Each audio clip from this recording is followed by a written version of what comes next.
I went to the city for a photography exhibit a few weeks ago. I thought I was a pretty seasoned traveler for someone from a small town. My Airbnb had that vintage vibe with exposed brick walls. It felt a little cramped, but I liked it. I figured the city's energy would inspire me, but I can't shake what happened. The first night I checked my phone for messages. That's when I saw it, an alert from the Find My app. An Apple AirTag labeled unknown item nearby.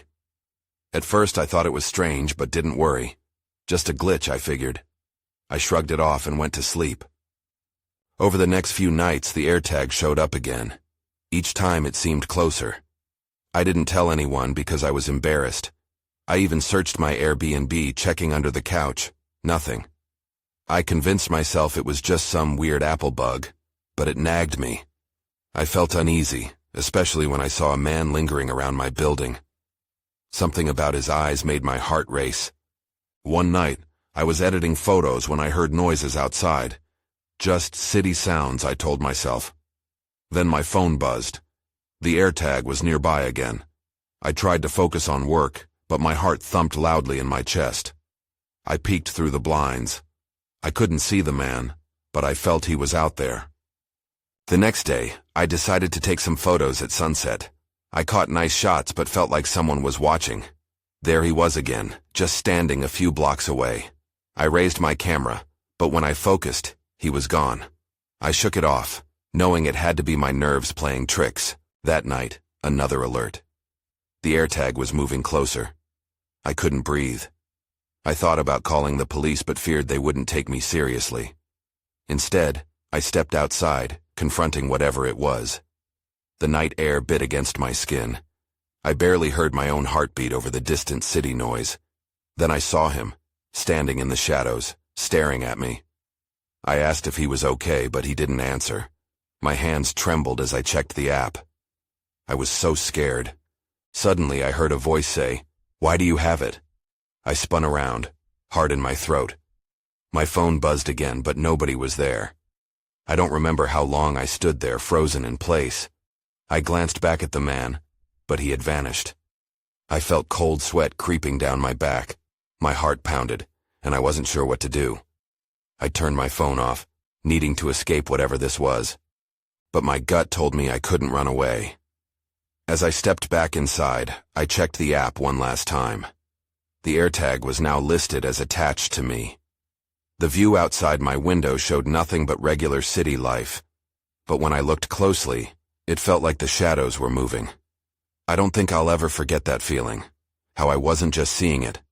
I was being watched. I woke up early the next morning, still shaken from the night before.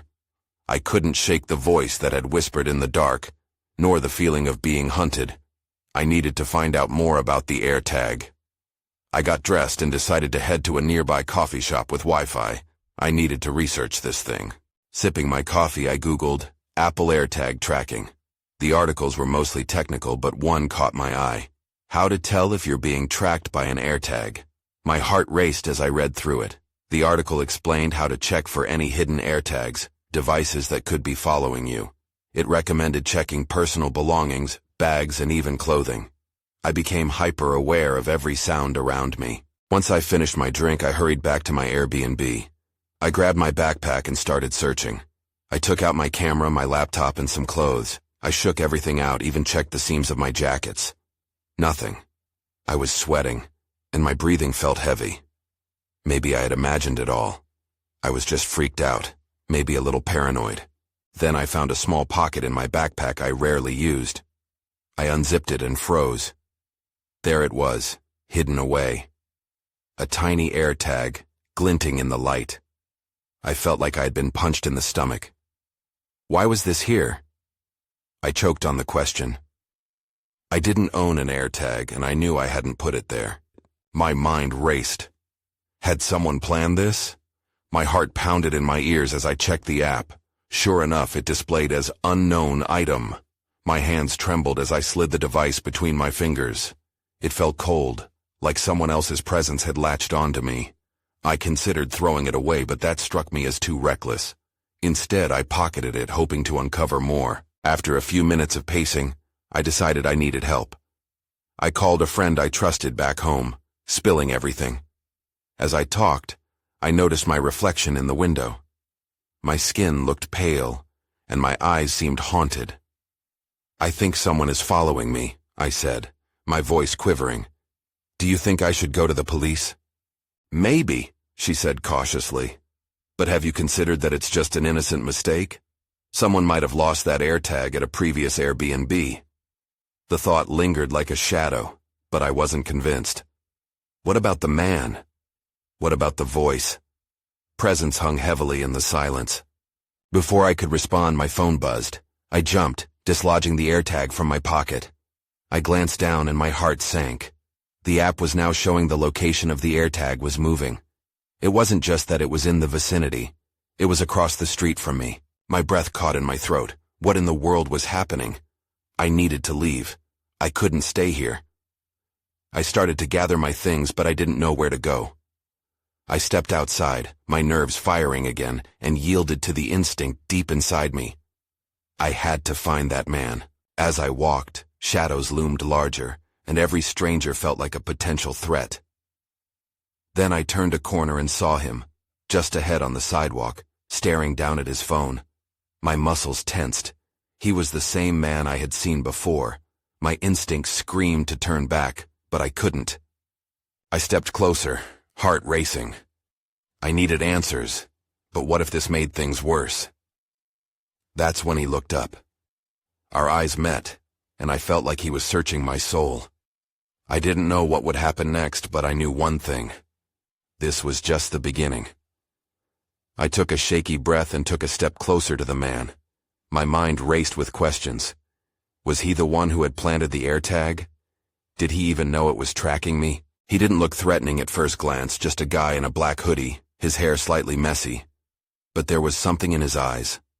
They held a mix of curiosity and caution, as if he was just as wary of me as I was of him. "Hey!" I called out, my voice wavering. Do you have something that belongs to me?" He straightened up, taken aback by my sudden confrontation. He glanced around, then back at me. "What are you talking about?" His voice was low, almost too calm. "I think you're following me. I found an AirTag," I blurted out, my urgency spilling over. His expression shifted to confusion before hardening into resolve. "I'm not following anyone," he said, backing away slightly. "You shouldn't be out here alone." The tension in the air thickened, and I felt my heart thrumming in my chest. I scanned the area, looking for help. But the street was quiet, and it felt like we were the only two people in the world. "Please," I pressed. "You can't just leave me hanging. I need to know if you placed that AirTag." "Look," he said, running a hand through his hair. "I'm not your enemy, but this isn't the place to talk." Against my better judgment, I followed him as he turned and began walking away, my instinct screaming at me to turn back. "Where are we going?" I demanded. "What if this is a trap?" He paused, glancing back at me. "If I wanted to hurt you, I wouldn't be talking to you now." He continued walking, his pace quickening.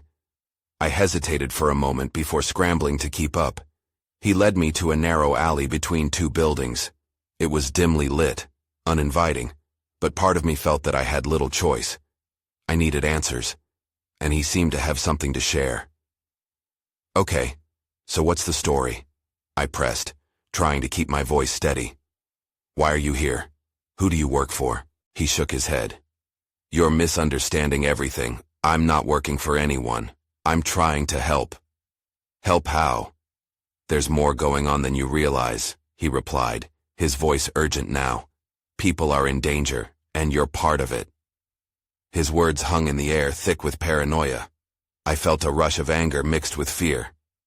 "What do you mean? What danger?" Just as he opened his mouth to respond, I heard footsteps behind us. My blood ran cold. I turned to look, but no one was there. My gut twisted with dread. "We need to go now," I said, glancing back at him. He nodded, eyes darting. "You need to trust me. If they find us here..."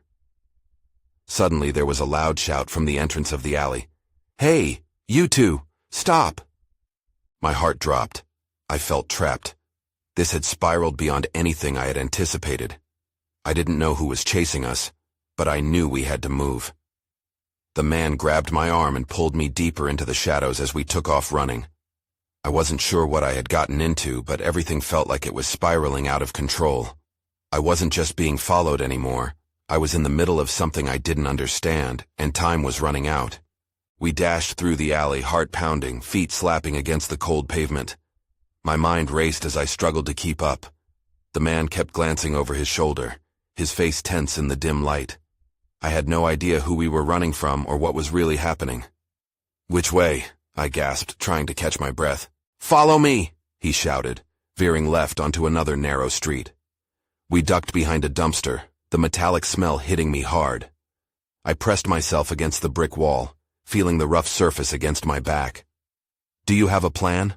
I asked, panic creeping into my voice. "There's a cafe a few blocks from here. We'll regroup there," he replied, his eyes darting around. I peered out, half hoping to see whoever was chasing us, half dreading it. "Cafe? You think that's safe?" I shot back, unable to keep the doubt out of my tone. He exhaled sharply. "It's better than standing here. They won't expect us to move where there are people." I swallowed. The thought of the group out there sent chills down my spine, but I also knew we didn't have a choice. "Okay," I said, my voice more steady now. "Let's go." As we took off again, I could feel the adrenaline coursing through me. I glanced behind us but saw no one. It felt surreal, this chase, like a scene from a movie, only I was in it, and it was all too real. The cafe finally came into view, a cozy little spot with twinkling lights and people milling about, oblivious to the chaos behind us. We burst through the door, the bell jingling as we stumbled inside. The warm air hit me, and for the first time, I felt a glimmer of hope. "Get a table at the back," he urged, scanning the room. "I'll get us something to drink." I nodded and hurried to an empty booth in the corner. My hands shook as I sat down, nerves still electrified from the sprint.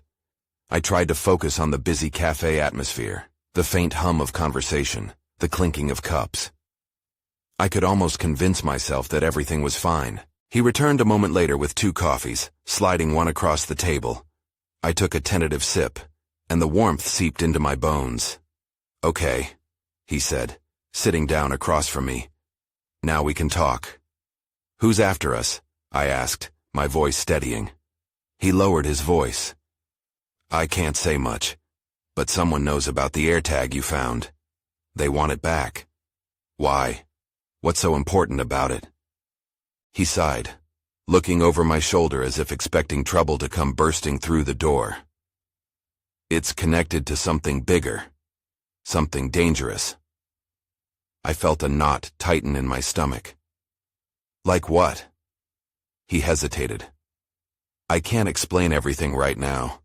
Just know that if you're targeted, it's because you were meant to find it." That's when I saw it. Through the cafe window, figures moving in the distance. They were scanning the crowd, searching. My breath caught in my throat. "They're looking for us," I whispered. "Get ready," he said, his face somehow more determined now. "We need to move again." My heart dropped. How had it come to this? Suddenly, the cafe didn't feel safe at all. I realized we were no longer looking for answers. We were fighting for our lives. I pushed my coffee away, the warmth of the cup replaced by a sudden chill. We couldn't stay here. "What's the plan?" I asked, my voice barely above a whisper. He glanced at the door where 2 figures had just stepped inside. They weren't someone I recognized, but they carried an air of urgency. "We can't let them see us," he said, eyes narrowing. "We need to exit through the back." I nodded, fear creeping like ice down my spine. We slid out of the booth and made our way toward the rear of the cafe. The sounds of espresso machines and chatter muffled our movements. I felt a sense of urgency wash over me. "Stay close," he whispered, inching closer to the back door. A wave of relief washed over me as we reached it, but I could still hear the murmur of voices nearby. Just as he reached for the handle, a clatter made me freeze. I turned. One of the figures from the front had spotted us. Our eyes locked for an instant, and then he was moving, heading straight for us. Panic surged in me. "Run!" he shouted, and I bolted out the back door. We entered a narrow alley, the chill of the concrete gripping my feet as we raced deeper into the shadows. I could hear footsteps behind us. They were relentless. "Which way now?" I gasped, my lungs burning. "There's an old service exit that leads to a street behind the cafe," he replied, breathless. There was no time to question any of this. I just trusted him. We veered left. The alley walls seemed to close in as we dashed forward. I felt my heart pounding in my chest, my body fueled by adrenaline. Every sound echoed, my footsteps, my ragged breath, the distant hum of city life beyond our hiding place. Finally, we reached a rusty door at the end of the alley. He pushed it open and we tumbled into a dimly lit corridor. I recognized it from my last visit, where the delivery trucks unloaded supplies. "It's just up ahead," he urged. We moved quickly down the hallway, our footsteps muffled by the dust-covered floor. I suddenly wondered what the AirTag had really triggered. Was it just the threat, or something far more dangerous? And then, as we were almost to the exit, a loud crash echoed behind us. "They're coming!" I shouted, adrenaline kicking in again. We picked up the pace, and I could hear voices growing louder. They weren't far behind. As we reached the end of the corridor, I hesitated. "What do we do when we get out?" "Just stay low and move fast," he said, determination set in his eyes. He pushed the door open just a crack and peered out. "It looks clear. We run for it." As we bolted outside, the chaotic sounds of traffic and city life surrounded us. But something felt off. I couldn't shake the feeling that we were being watched. I glanced over my shoulder, and my heart dropped. There, on the roof of a building across the street, I caught a glimpse of someone dressed in black, watching us with cold, calculating eyes. My stomach churned. This wasn't just about the AirTag anymore. "Go!" he yelled, pulling me back to the present. We sprinted into the throng of pedestrians, blending in as much as we could. I wanted to scream, to ask questions, to understand what was happening. But all I could think about was the figure up on that roof. "Who was that?" I panted. "I don't know, but we need to find somewhere to hide and figure this out," he said, scanning the crowd around us. Then I felt my pocket vibrate. I pulled out my phone, heart racing. An alert flashed on the screen. "AirTag detected." "Not now," I murmured. But deep down I knew this was just the beginning of something I couldn't yet understand. We moved deeper into the crowd, weaving through people who seemed oblivious to the chaos unfolding around us.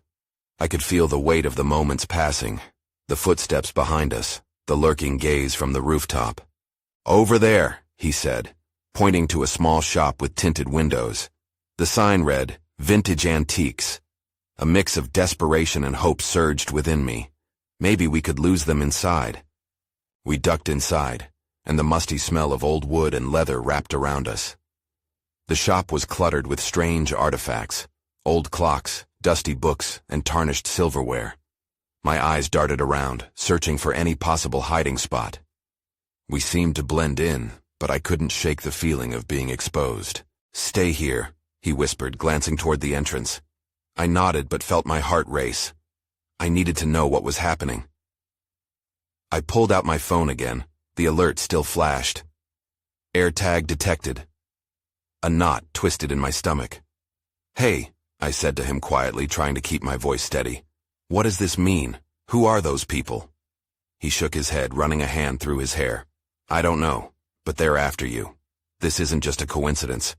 We need to disable that AirTag." An unsettling realization hit me. If they were tracking me, then what else were they capable of? My mind raced back to the figure on the roof, the urge to scream rising in my throat. I fought it down. "Can we just break the AirTag?" I asked, my hands trembling as I gripped the device. He paused, eyes narrowing in thought. "We could, but we might not have time. We need to find the source of the tracking. There's gotta be a way to—" Before he could finish, the door swung open, and the bell above it chimed. I crouched behind a display of tarnished candlesticks, heart pounding. Two figures walked in, each wearing the same black attire as the one on the roof. They scanned the room, faces unreadable. I held my breath, trying to stay as still as possible. "This way," one said, practically whispering to the other. They moved toward the back of the shop, and I felt the cold knot of dread turn into ice. I glanced at him, and his eyes widened in fear. "We can't stay here," he whispered urgently. "We need to slip out the back." He led me toward a narrow passage between shelves of dusty trinkets. As we rounded the corner, I heard one of the figures say, "I know she's here. We just need to find her." I froze. The air around me thickened. They weren't just hunting us. They knew I was here. "Go!" he gestured, pushing me toward a door that led to a back room. Barely holding on to my sanity, I squeezed through and found myself in a cramped storage area. Then, everything went dark. The lights flickered above us and a heavy silence fell. My stomach sank. I pulled my phone from my pocket, but the screen was completely unresponsive. "What's happening?" I whispered, panic creeping back. "I think they're shutting everything down," he said. "We need to move now."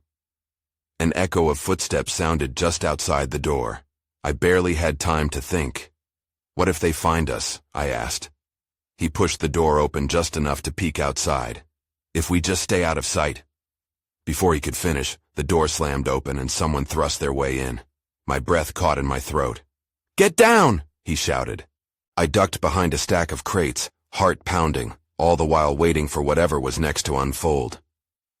I pressed myself against the cold, rough wood of the crates, trying to muffle the sound of my rapid breaths. The figure in the doorway was silhouetted against the dim light of the shop. My heart raced, each beat echoing in my ears as my mind screamed for a way out. "Are you here?" The voice was low, menacing. The tension in the air was suffocating. I could barely see the face, but I felt the weight of their stare, hunting, scanning for us. I wanted to turn to him, to check if he was all right, but any movement seemed like it would give us away. I stayed glued in place, praying they wouldn't look my way. "They're not in the main room. Check the storage area," the first figure ordered, and I felt the blood drain from my face. They knew we were hiding. "Go, go!" he whispered urgently, motioning for me to move. I crawled silently, pushing myself deeper into the shadows as he positioned himself closer to the door. Suddenly, I heard a crash, followed by a stream of cursing. I froze, my heart thudding in my chest. A second figure had stumbled over something on the floor. "There's nothing here. I told you we should have checked the rooftop first." A surge of panic flooded me. If they were here looking for us, how could we ever escape? Just as I mentally prepared myself to take a risk, I caught a glimmer in the dim light, a rusted door handle at the back of the storage area. "Get over here," he mouthed, guiding my attention back to him. I glanced at the door, then at him. I had to trust him. In a whisper, he said, "On 3. We go for the door. 1, 2. The first figure stepped into the storage room, another crash sounding behind them. I swallowed hard, each count amplifying the weight of our situation. "Go!" he shouted. We bolted for the door. I barely registered the sound of footsteps behind us as we yanked it open and stumbled into an alleyway. The foul smell of trash hit me as we dashed into the dim light. "Where do we go now?" I gasped, breathing heavily. He was scanning the area, his eyes darting from side to side. "We need to find somewhere to hide, at least until we can regroup and figure this out." Then I saw it, a flicker of movement across the street. Figures in black were gathering near the shop entrance, eyes scanning the area, searching. "They're here," I whispered, panic flooding my voice. He pulled me into a narrow crevice between two buildings, just as the figures began advancing, the echo of their footsteps growing louder. I pressed my back against the cold brick, heart racing, straining to hear their conversation. "We need to sweep the area, she won't get far," one of them said, and I felt a cold rush of dread. They were intensifying their search. "Let's split up," the other replied, moving towards the alley, where we were hiding. That's when the ground beneath me shifted unexpectedly. A panel beneath my feet gave way slightly, revealing a dark opening. I hesitated for a split second. "What's that?" I murmured. He glanced at the opening, then back at me. "I don't know, but we need to go. Now. I didn't have time to think about it. I slid through the opening, the darkness swallowing me whole. I could barely see him behind me as he followed. I heard the footfalls grow increasingly distant, and then silence. Peering into the dark space, I felt my heart race anew. This wasn't just a hideout. It felt like we were diving headfirst into whatever nightmare lay beneath the city. "Are you okay?" he asked, his voice barely a whisper as we settled into the pitch-black void. I wanted to respond, to tell him I was terrified, but instead, I felt something scrape against my arm. "What is this place?" I breathed out into the darkness, unsure of what horrors awaited us. Before I could question further, a low rumble echoed through the space, and I realized we weren't alone. The darkness around us seemed to tighten, wrapping me in a cold grip. The rumbling sound grew louder, and then stopped abruptly, leaving an unsettling silence that heightened my anxiety. I felt him shift beside me, and I instinctively reached out for his arm. "Did you hear that?" I whispered, my throat dry and sticky. He nodded, his breath shaky. "We have to move quietly. Let's find a way out." I squeezed myself further into the corner, trying to sense any movement. My eyes adjusted a bit, and in the faintest hints of dark shadows, I spotted what looked like old crates and debris scattered along the floor. Just beyond, there was a slight glow coming from an opening further down to our right.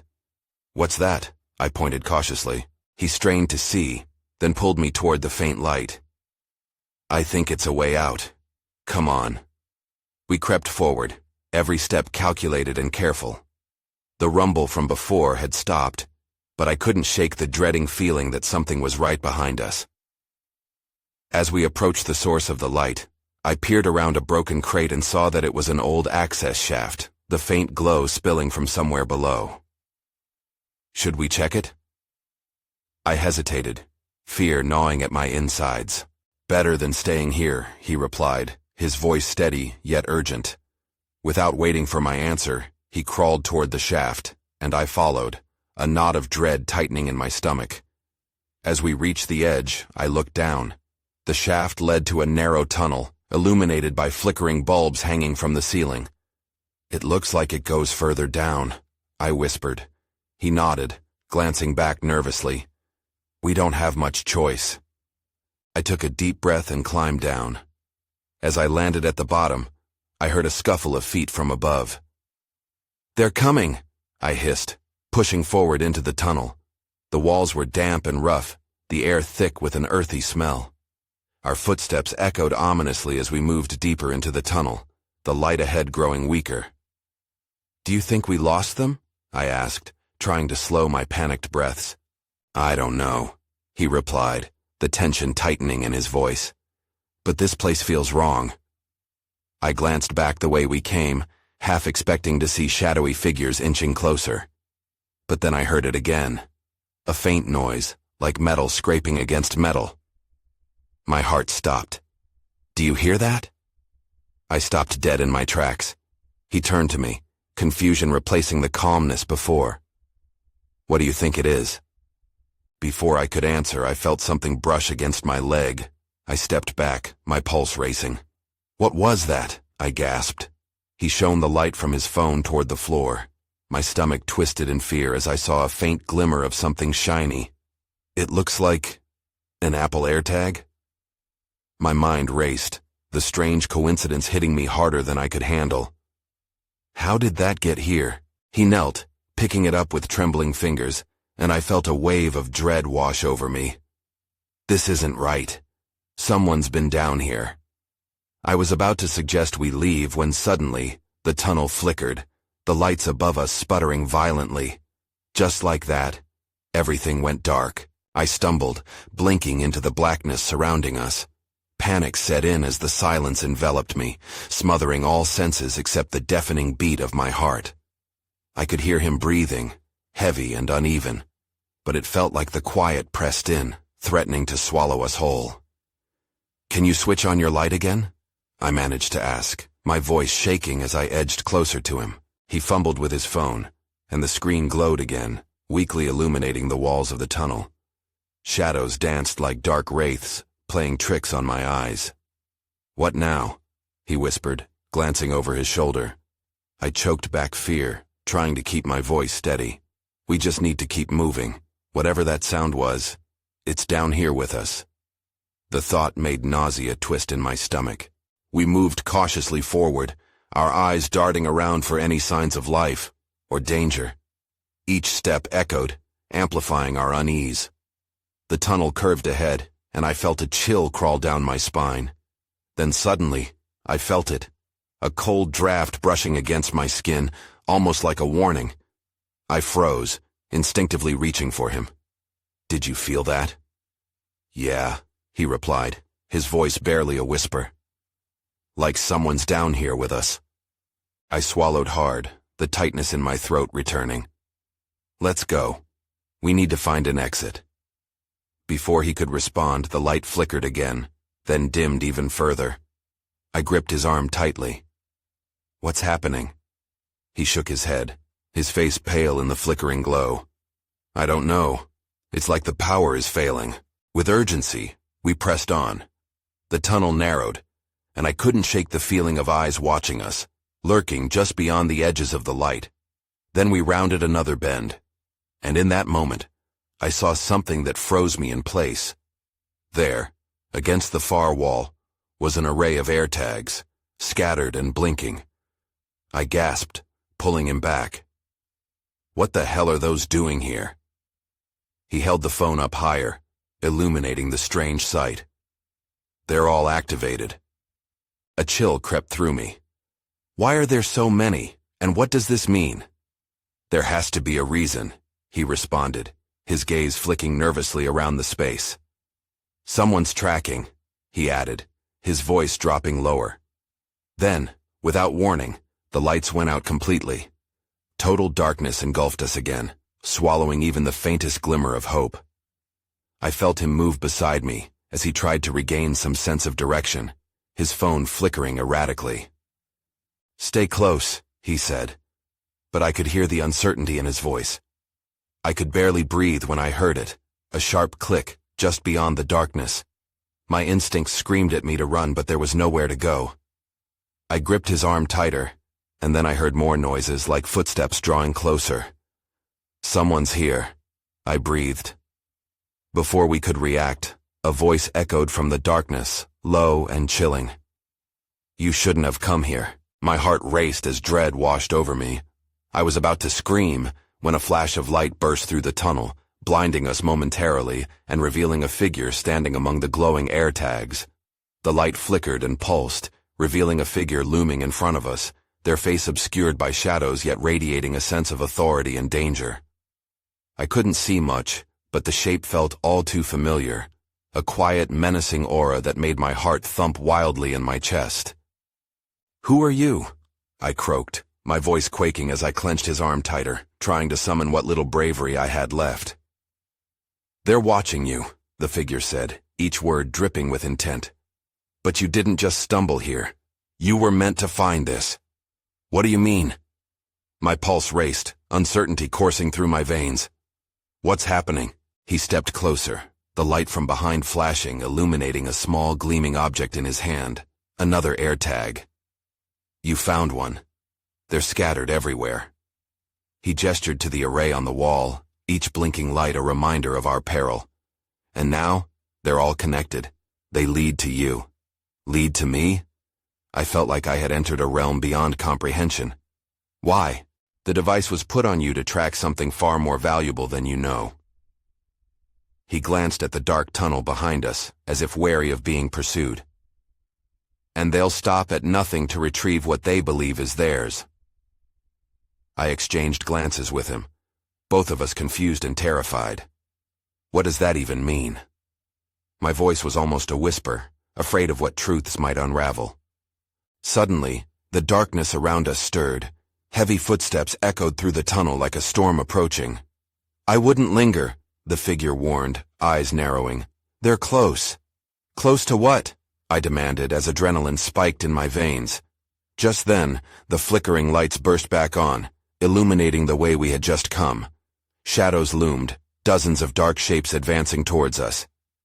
"You'll regret ever coming down here," The voice echoed, dripping with malice. "Go, now," the man urged, grabbing my arm. Without thinking, I followed him, darting away from the chaos. My heart raced faster than my legs could carry, fear propelling us deeper into the tunnel and away from the menacing figure. We raced through the dimness, hearts pounding violently.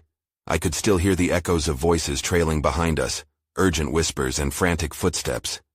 I had no idea where we were heading, but it didn't matter. What surrounded us felt alive, like the walls themselves were watching. Shelves from earlier moments flashed through my mind, twinkling lights, cafe tables, and those eerily calm faces. And now this, an underground hideout, more threatening than any city block. "Which way?" I panted breathlessly as we reached a fork in the path. "Left!" he yelled, pulling me in that direction. As we ran, every sound intensified, every flutter of air sending chills down my spine. I stole a glance behind us. Shadows danced and twisted, but their forms eluded me. "Are we going to make it out?" I gasped. "We have to," he replied. "Just trust me." With every step, I felt the weight of the AirTag in my pocket, like an anchor pulling me back into peril. My mind raced with questions. What was the connection to the man who chased after me? What was the significance of the AirTags? And who were these people? Before I could voice my concerns, we stumbled upon a staircase leading upward, dim light beckoning from above. "There, we can escape." It didn't feel like an escape. It felt like a trap. But instinct kicked in. Without hesitation, I climbed. I heard his footsteps behind me, matching my urgency, but my mind kept berating me. Should I be trusting him? We reached the top, and I pushed open a door, emerging into blinding daylight. My heartbeat echoed in my ears, a sudden burst of freedom exchanging with a flood of relief and anxiety. The bustling city was alive and vibrant around us. People moved directly past, unaware of our frantic escape from the dark underbelly of who knows what. But in that moment, it felt almost surreal. I turned to him, breathless. "What happens now? We can't just walk away like this." His expression was grave. "We need to find a place to discuss this away from prying eyes." I wish I could explain everything. It's complicated. But the unease enveloped me again. What we had witnessed below, the fear that lay hidden in the shadows, would linger long after we attempted to walk away. "Will they keep coming after me?" I asked, feeling vulnerability wash over me. He didn't respond right away, but instead focused on the street ahead, scanning the crowds. "Probably, but we can figure this out together. There's a lot at stake." With that, we pushed through the throng of pedestrians, heartbeats still racing, wondering if we had escaped or stumbled right back into the eye of the storm. Later, wherever we ended up, I couldn't shake the feeling that the shadows wouldn't stay hidden for long, and deep down, I knew that the AirTag's watchful eye was still looming, always nearby, tethering me to a mystery that would never cease to haunt my waking hours.